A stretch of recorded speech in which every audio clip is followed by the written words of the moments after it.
Welcome to the Elliott Alert. My guest today is Alderwoman Walker. She is one of our longest standing aldermen, is that correct? Well, yes, I'm about third in line now. Third in line. Yes. Well, no, fourth. Fourth in line. I think. Fourth in Yes. line. I know you've been there for a while. Yes. Okay. Yes. Yes, Ms. Walker is our guest today, and I want to thank you for coming on the Elliott Alert. My pleasure. My Now, pleasure. can you tell me a little bit about yourself, Alderwoman Walker? Well, I am mostly a lifelong Pine Bluffian. I moved away to the coast in my younger days, and I spent about 12 years out on the coast, and I moved back to Pine Bluff, but I've been here so long now it seems like I never left. But this is home, and this is where I will be. Right, right. Yes. And now you're also a business owner. Yes. Pine Bluff Adult Daycare. I care for the elderly. Right. That is one of my passions. I love what I'm doing. Okay, yeah. So you immediately when you came back, you became a business owner. So you were familiar with some of the issues with small businesses here in this community. Yes. Actually, I had a restaurant. In fact, two, because one was sort of piggyback off of the other.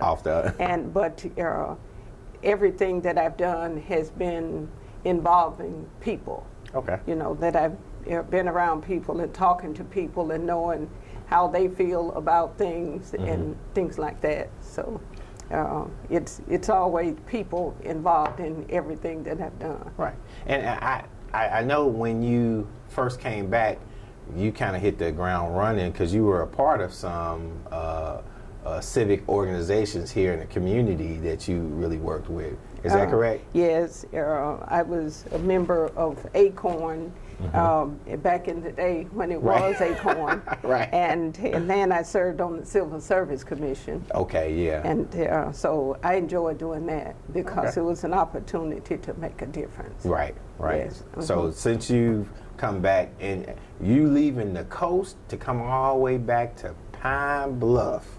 Yeah, Pine Bluff was home. Right. And that was, that was a long time ago. Right. So it's as I said, it's almost as if I never left. Right, right. Now, can you tell me what some of the places that you've seen, some of the things that you've done, what makes Pine Bluff so different?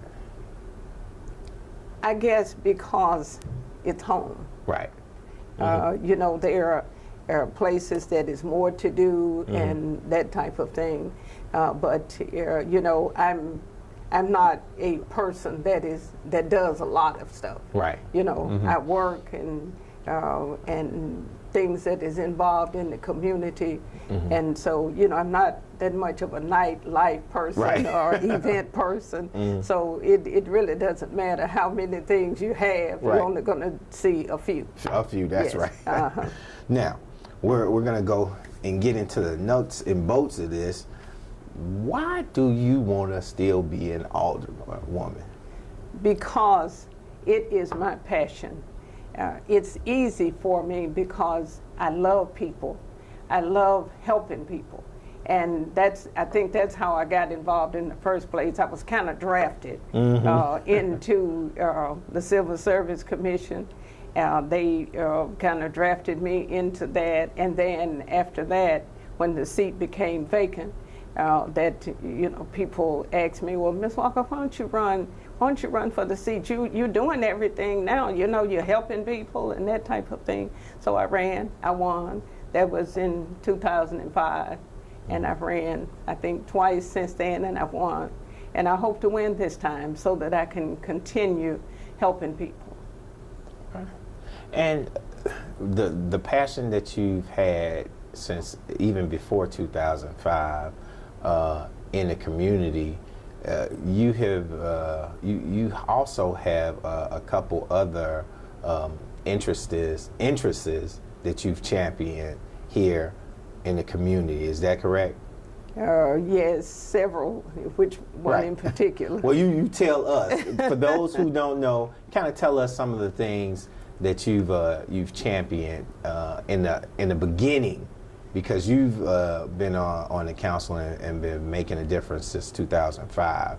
So can you kind of bring us up to speed with some of the stuff that you've done?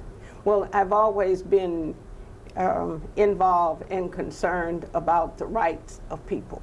Okay. And the helping of people that sometimes don't know the direction to go. Right. And as I tell them, I don't know everything, but I know somebody that knows. And so that's what I do. You know, if I don't know the answer, can't read and find it, then I find somebody else that can. Now, you mentioned... So together we can get it done. Yes, ma'am. And you also mentioned the rights of people, which a lot of times people don't understand what their rights are. That's true. And I'm going to go on break, but when we come back, we're going to talk a little bit about that, because I know you've helped a lot of people in that capacity. Yes. But we'll be right back. No more pencils, no more books. No more teachers' dirty looks. School's out for summer. School's out forever. School out with fever. School's out completely. What this place needed was better graduation rates. So we worked with schools like Henry Ford High, and now they're up 18%. And it can happen in every place. School's out for summer. To help us do more good this year, go to unitedway.org, because great things happen when we live united.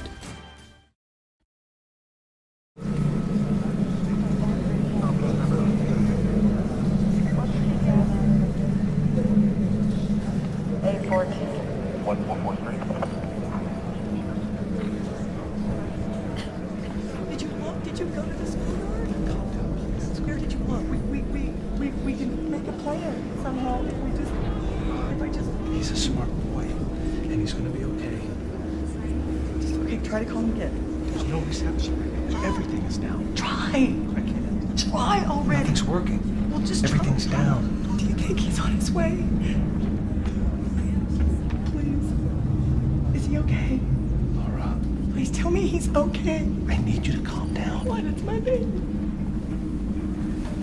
This is so bad. He's out there by himself. Make sure you know where to find your family in an emergency. Start your plan at ready.gov. Welcome back to the Elliott Alert. My guest today is Alderwoman Walker. Thanks again for coming, Miss Walker. My pleasure. All right. And again, First Ward Alderwoman Walker. You get that? All right. Now, Miss Walker, when we left on break, we were talking about rights of people. Yes. And, you know, I know myself, there have been times where you have spoken up for people and their rights. Do you think that that's kind of, I mean, people don't really know what their rights here in Jefferson County, well, not just Jefferson County, but even around, you know, the states, not a lot of people know what their rights are. You know, people learn as they go. You know, if something never happened to you, you never know what to do about a certain event or a certain situation if it doesn't happen to you. But when it happens, then you don't know, you need somebody to talk to. And sometimes people, you know, sometimes they want privacy. Right. You know, they don't want to ask you about something, then meet it down the street. Right. And so they need someone that they can talk to. And so I get a lot of people want to talk to me about different things, and sometimes I know the answer, but as I said, I don't know everything. But if I don't know it, I know somebody that does. Right, right. And that's what I do, and you know, steer them in the right direction. Which is that it's an amazing thing because, like I said, a lot of times, as you said, a certain thing may happen to a person, and they may not be aware, even if they can get this issue addressed. Right. You know, they may not even be aware, and sometimes people just hold things internally, or they may have a garbage issue in their community, and they say, well, you know, nobody's going to do anything about it. I'm just not going to say anything. But that's actually what the older men and women are there for, to be that voice for them. That's true. That's true. Because you know, you have a lot of property issues that a person don't know what to do about some property or something like that, and especially the elderly. And so you know, that's what we do. We're servants. That's, I'll say, 90% of our job. Right. So it's not that, okay, I'm the alderman or I'm the alderwoman, you can't call me or touch me and stuff like that. Oh, no. It's no big eyes and little U's. Right. You know, that's not it. And I think that is probably one of my biggest assets. Yes, ma'am. You know, I'm approachable. You're accessible. Yes, and you know, sometimes people will just stop me and ask me about different things. You're Miss Walker, aren't you? And then they'll stop and ask me about certain things, and you know, they're happy with the answers. And sometimes I tell them, well, listen, you get back with me, and I'll find out. But see, I think one of the best assets that a person could ever have is that them being approachable, because so many times people get in positions and you cannot approach them or ask them questions to where they're the representation of the community. Right. And just being approachable and being able to have somebody to come and say, well, you know, Miss Walker, I'm having a problem with, you know, loose dogs around here. These dogs keep chasing my kids and stuff like that. What do I do? You know, and of course, most times that's an easy fix. Right. Since I know the person that is over animal control and the policeman, and so you know, one phone call usually will fix that if they can catch them. Right. Now we have a tremendous. I'm not saying that we getting all the dogs, because that would really be not telling the truth.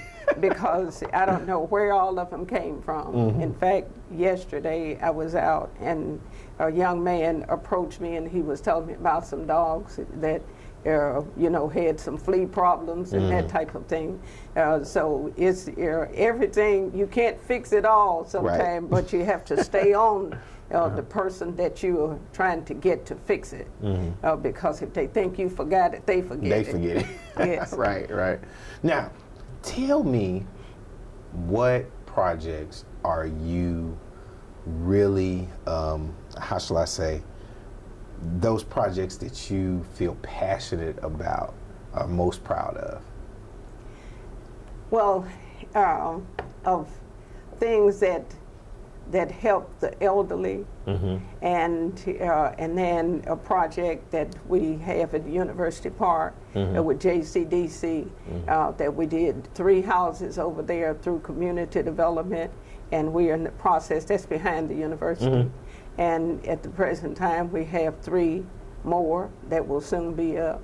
So if you know someone that is looking for a very nice home, just go back there on Magnolia Street and look at them and send them that way. You're telling me that the city, under your leadership, are helping people to find affordable, nice houses in the community? Yes, and with the organization that built these houses, Jerry Riley with JCDC, and that they have a program that they are helping people with their credit scores, and you know, and just leadership, because a lot of time people want to buy a home, but they don't really know, the first thing to do, you know, because they can't go to a bank and say, well, look, I need to buy this $80,000 or $90,000 house, and so they kind of lead them through the process.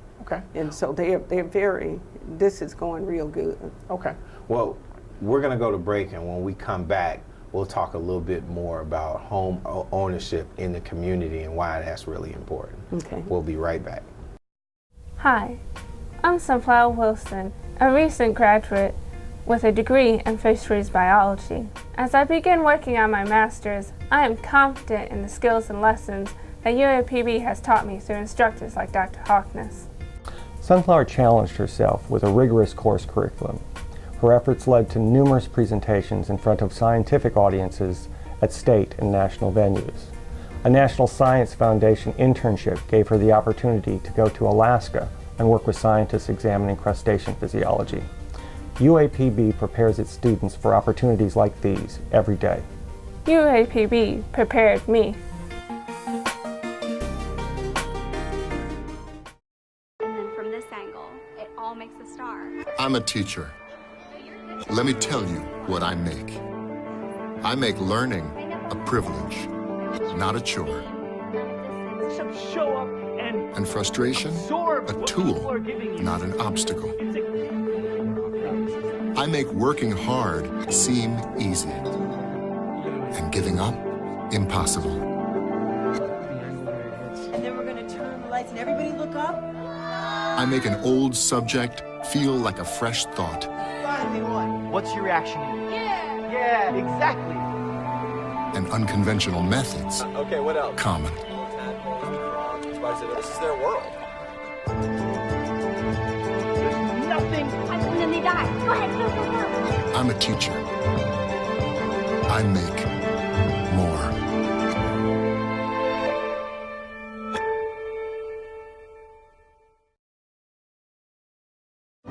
You make me wear my bike helmet. Taught me never to run with scissors. And to follow the swimming rules. You tell me to stay away from drugs. To always buckle my seatbelt. So why do you keep a loaded gun in your drawer? How safe is that? You asked them to follow some safety rules. Now they're asking you. In fact, they're counting on you. Never let your gun get into the wrong hands. Remember, always lock it up. Visit ncpc.org. Welcome back to the Elliott Alert. My guest today is Alderwoman Thelma Walker, First Ward Alderman. Thanks again, Ms. Walker, for coming. When we left, you were talking about home ownership and how does a person achieve that in your district. Can you tell us a little bit about that again? Yes, well, they can get in touch with me, Okay. and I will put them in touch with the right people. Okay. And because I feel home ownership is so important. Right. Because if you have a stake in something, Mm-hmm. you are more committed to the community and the city, and it gives you pride. Right. As well. So that's what we're trying to do, is instill pride in our young people, and so they can start owning early. That's right.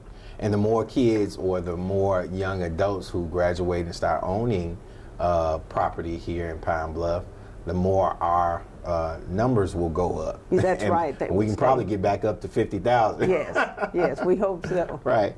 Now, in your literature, it says re-elect a true Democrat. What does that mean, Ms. Walker?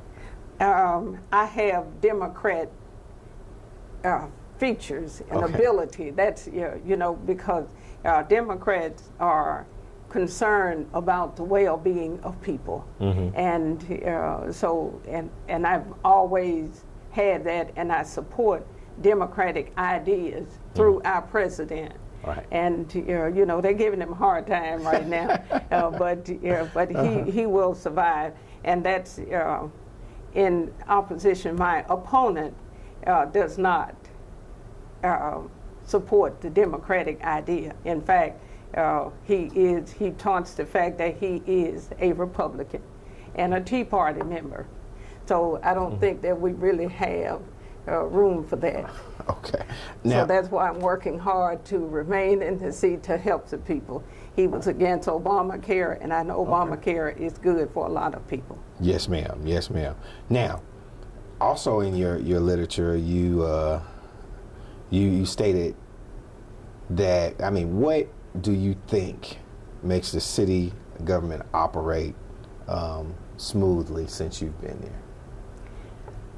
Well, as of now, sometime when it's a lot of communication back and forth, and because you don't support everything the way it's put to you, some people see that as being argumentative, right? And that's not the case, right? But it's more being responsible, because any action that I take, if one of my constituents meet me on the street and say, "Well, Ms. Walker or Alderwoman Walker, why did you vote like this, or why did you not support that?" Well, then I can tell them that I didn't support it because I didn't feel it was in the best interest of the citizens. Okay. And then I explain it, and then most time they'll say, "Well, yeah, you're right. You're right." Which that leads me into my next question, because sometimes people say you and some of the other council members are portrayed as being uncooperative to the mayor.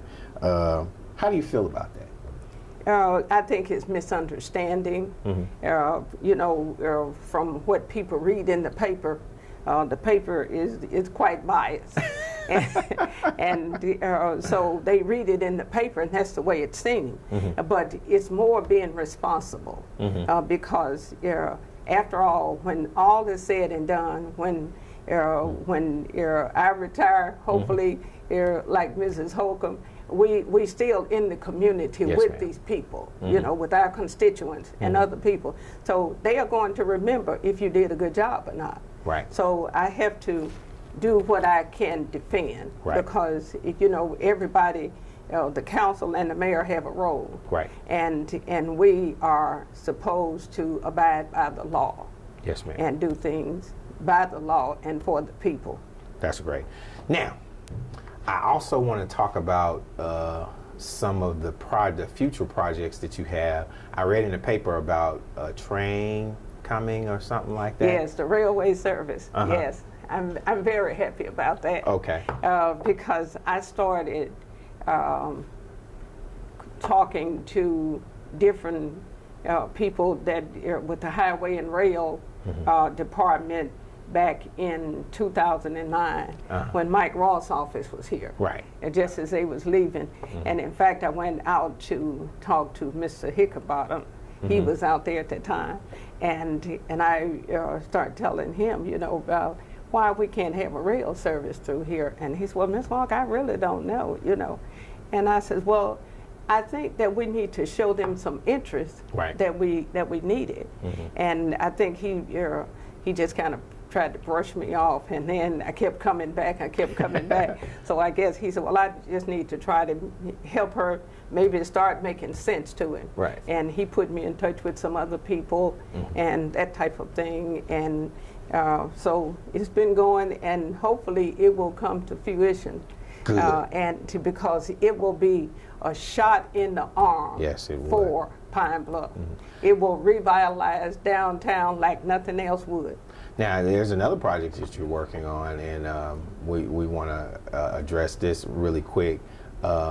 Recycling or something? Yes, that I guess maybe 3-4 years, I think about 3 years ago, that I started dealing with waste management on curbside recycling. Okay. And I think that is something that will help the city, clean the city up, and teach our young people good habits. Okay. Because they will know that the balls goes in this for it to be picked up, and the cans, you know, they just not something that you just toss out. Right. Because I'm going to say it briefly, that even I learned something about aluminum cans that made me have a better respect for it. I watch a lot of programs of how it's made and that type of thing, and they were showing the cans when they put them in, and then after the process, it comes out as a full metal sheet to be used for other things. Okay. So it really, I think all the kids in school should see that. Well, great. Again, how can somebody get in contact with you, Alderwoman Walker, if they want to help or contribute to your campaign? My number is 870-535-2370. That's my work number at Pine Bluff Adult Daycare.